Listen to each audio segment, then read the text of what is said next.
This is the Shopware Hub Cast, where your host Sander Mangel and Dennis Höting, resident Community Hub expert and Director of Product Development at Shopware, uncover the stories of the people that make our community. Dennis, thank you for joining. Special occasion, we don't have a guest, you are the guest. And although I'm sure people would love to hear more about you, your favorite food, your favorite color, that kind of stuff, today we are actually going to talk about the Community Hub, about some of the updates we've done, about some of the developments, the direction we're taking it into. And I think you are the right person to talk about that. We might even do this more often just to give a little bit of a bird's eye view of what's happening in the world of Community Hub. So thank you for making time for that. Yeah, absolutely. Looking forward to this. All right. So fundamental to the Community Hub is community. And especially the feedback of the community, right? What does the community need in terms of touch points, being able to work together to showcase some of the stuff that they're doing. And I think that really is reflected well in how we approach development at the Community Hub recently. Can you tell us a little bit about what was done, but especially how community feedback played such a pivotal role in how we prioritize the roadmap and then came up with new features? Yeah, definitely. So I think I've said that like in one of the past podcast episodes already, but I keep repeating it. Community Hub needs to be something for the community, but also by the community. So, as you indicated, community feedback is really pivotal here. And our path in how we approach Community Hub really is a testament to that as well. So how we approached it was we had the rough idea, the basic idea of we want to present learning content, we want to have enablement material for the community, and we want to connect those different sources of where community is actually happening, like GitHub, Slack, our forum. We wanted to connect all of that. That was the basic idea. So we started by just putting something together real quick, something that was at some point remotely meaningful. And then we approached like a few dozens, 35, I think, like individual community members and just talked with them about the idea and our first approach. And hey, we put something together here. What's your thoughts on that? And with that feedback, getting into a second iteration, we then approached a open beta phase, and it was just open in the wild. Everybody could see it, everybody could enjoy it already, and of course contribute by giving feedback. And that was our public beta. And from that moment on, our Slack channel, Community Hub Feedback, was really the most important source of community feedback, of course. So there was like a lot of messages from people, not only bug fixes, of course, but also ideas, thoughts, influences, and really moving things into one direction that we could not have anticipated before. Like, for example, there was this idea of, hey, community actually is more than just the Shopware-owned repositories. So why don't we let community members add their personal repositories that make sense in the Shopware context to the game, basically, right? And we're like, oh, yeah, that's cool. So let's do it. We did that, and we took that as a basis. And in the future, we will even elaborate on that even more. We call that the community projects idea, where, we just emphasize that Shopware community contribution is more than just contribution on GitHub to the Shopware-owned repositories, but it spans across much more, right? And then a few weeks ago, we then started, also basically led by the community moving us into this direction, a more structured approach on how to get feedback from the community and ideas from the community. So we created a GitHub repository with actually just a README MD with no code in it, but we are just utilizing the issues and the discussions functionality of GitHub to get into a more structured approach of community feedback. So in essence, community really owns, or at least heavily influences, the path that we are taking with Community Hub. And I think that is also one of the key ingredients of building something that is meaningful for the community. We have to talk with them. We want to talk with them. Yeah, I love that. And it's hard, right? Because there's a lot of new ideas coming in, bug fixes, of course, but I think also maybe the most supported ideas might not even be the most important ones, right? Sometimes there's a niche idea out there that maybe doesn't even garner that much support, but actually makes a huge difference to a small group of people coming on board. So, for example, what I'm thinking is all of the users of the community hub are asking for feature X, but actually someone suggested to make, and this will be relevant later, onboarding easier, right? This is something that for current users is much less relevant, but still it's a huge contribution overall. How do you balance that? How do you separate what is important versus nice to haves and what have you? So first of all, if it comes from the community, we generally prioritize that. Especially, of course, if we can identify that, for example, a bug or an idea will have some effect on a decent amount of people in the community. So if it's only relevant for like a really small group, then maybe we don't consider doing it. But if it's an obvious bug, of course, we will do that as soon as possible. That's clear. And then also our thinking is that although we have 2,300 users or members in the community hub already, I see that we are still in some kind of a adoption phase of the community hub. So there's a lot of people still that do not know the community hub yet or have not really, logged in recently. So that's why we are also prioritizing those things that make it easier for people to get into the hub, things that explain the hub more, that serve more clarity regarding the hub and explain what it is for and why it serves value.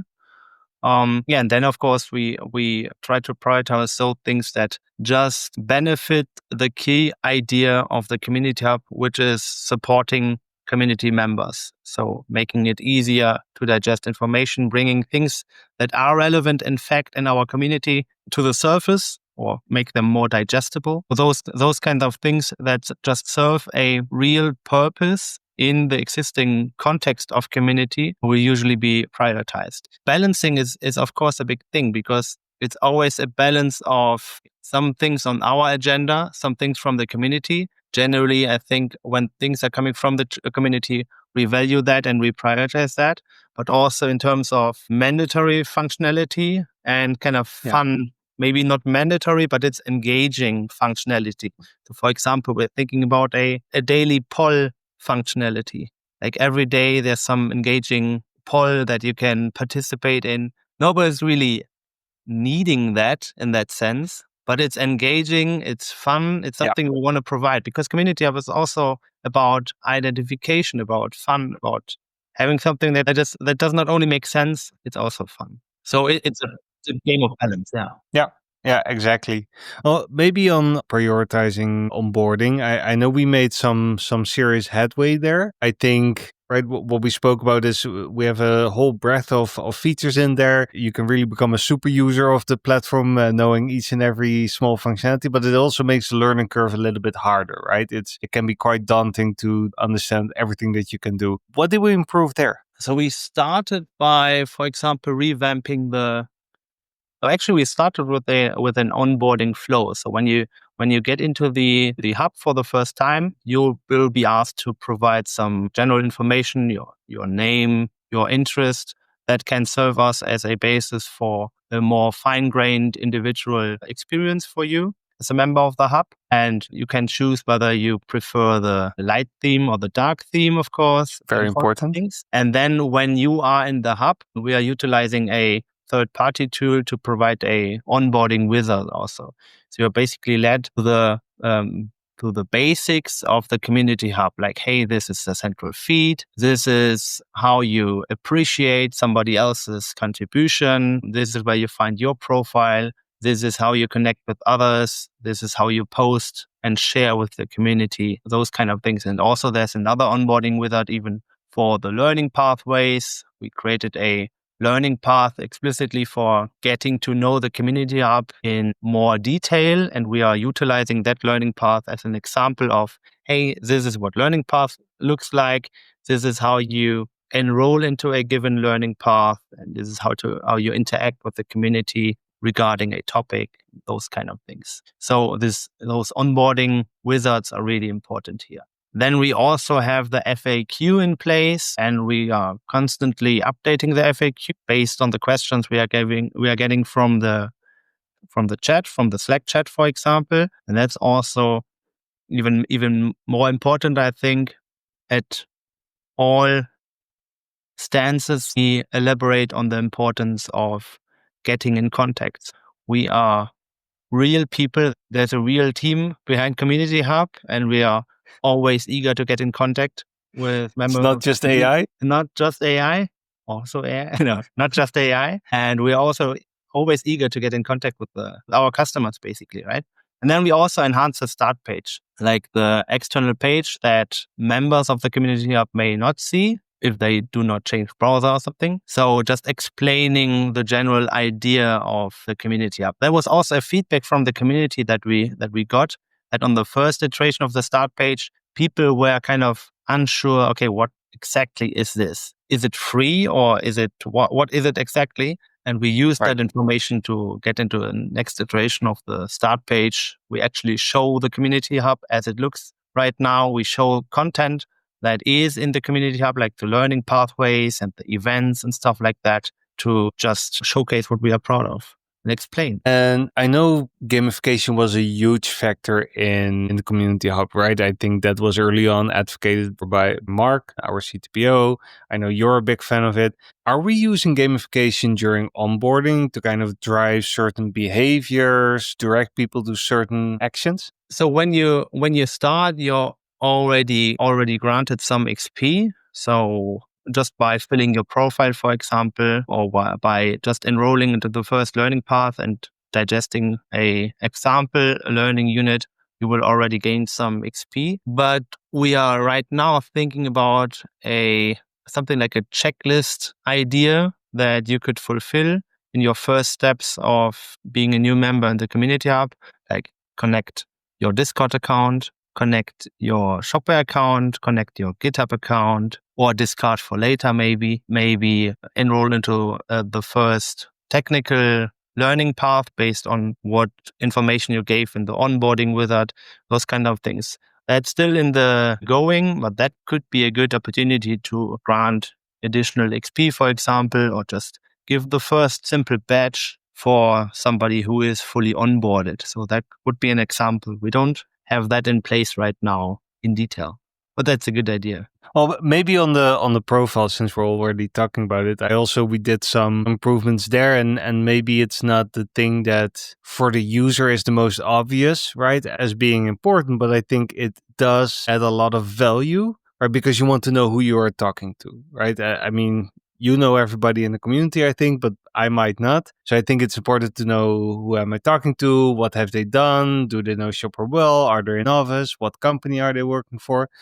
Are they certified? What did we improve there? Well, you mentioned a few things already. So we want to provide a full picture of who somebody is in the community. We, for example, added that if you mention a Shopware-related GitHub repository in your profile, it's shown on your profile as well. Of course, you can set your profile picture, your banner, the background, or your biography as text. But we want to enhance that by, for example, showcasing also the certifications that you have officially in your Shopware account that are based on your profile as well, and that should be shown on your profile. You should be able to showcase your abilities here. And we're also thinking about showing the events that you're interested in, but also the learning pathways maybe that you completed already in the Community Hub and the badges you have.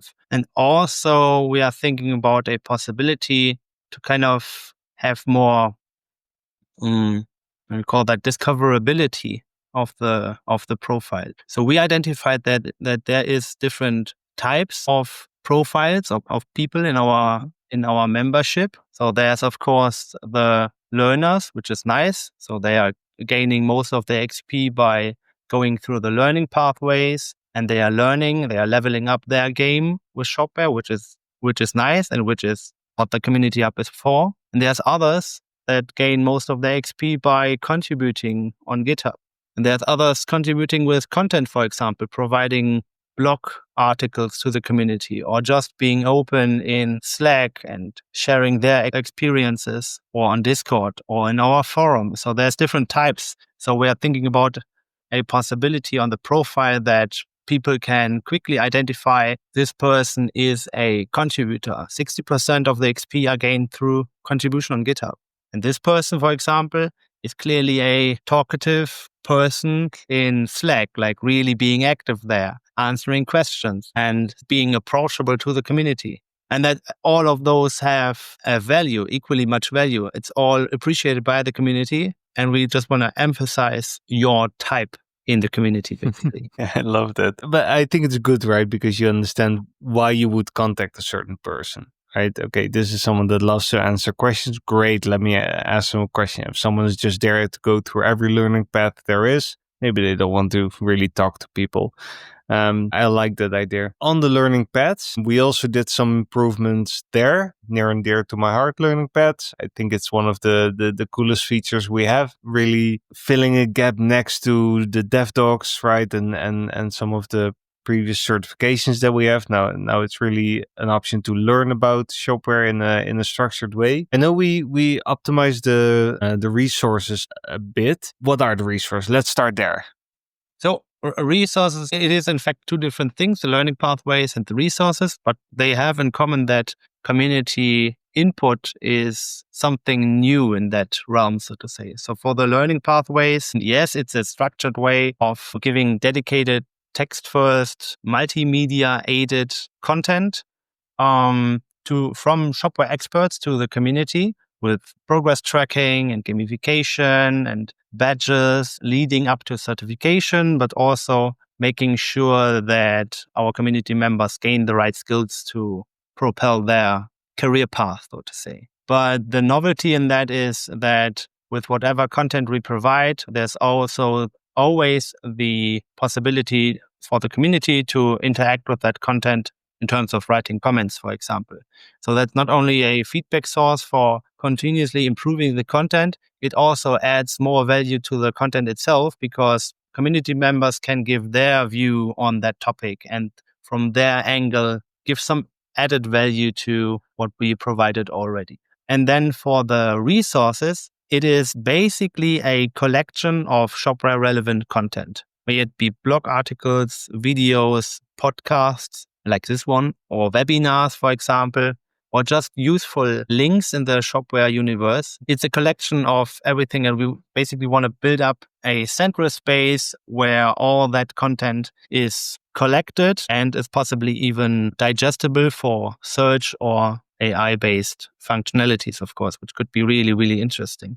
But for that, also, community interaction is key here. So not only can the content be appreciated, community members can publish content in the community hub. So if you stumble across a blog article that's just cool, that makes sense and maybe sparked a cool thought in your head, you might be caring by sharing and put it into community hub. And others can appreciate that, give you kudos, and you get some XP for that. And that's one great way of contributing to the community. So just sharing your thoughts. We also have a concept in line for members to create content in an easy way, which is not as verbose as a learning path, but an easy blog-like way without the necessity of having an own blogspot or something. So people have a lot of ideas and thoughts and cool thinking that should be shared with the community. And that's what that's all about. Yeah. And I like that, I might find this super niche article that is not really being indexed by Google, right? It might not be ranking. I can share it with others. I can also look to the community to kind of validate some of that content, right? Because I might not be an expert on it. And someone can go like, okay, I also like this article, but maybe something is incorrect or whatever. It happens. I do like that. Create this repository of knowledge, of community knowledge, and kind of also are able to rank some of that and have interactions around it.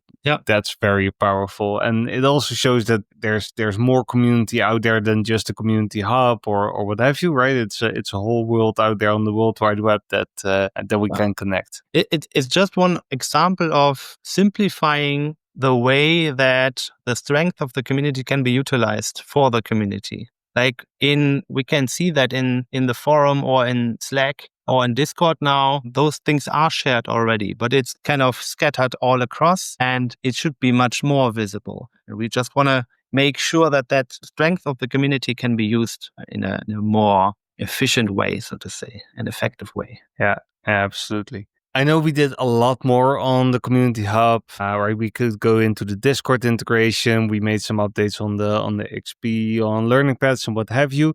I think we'll cover that in some upcoming episodes with some guests. What I would really love to get into with you is maybe to look forward a little bit and to talk about community clubs. Yeah, of course. So community clubs is also an example actually of putting something front and center or putting something into the light that exists in our community already. So community clubs is about groups of interest, and we can see in real world discussions or digital discussions that, of course, people talk about different topics. And there is basically already clubs existing in the wider Shopware community. There's some people being really active in Dockware, for example, or in the Frosh tools, or in Shopware with Kubernetes or whatever, right? So there's clubs already existing, but we want to put those into the open and create Shopware community clubs, which is basically that every member can openly just create a club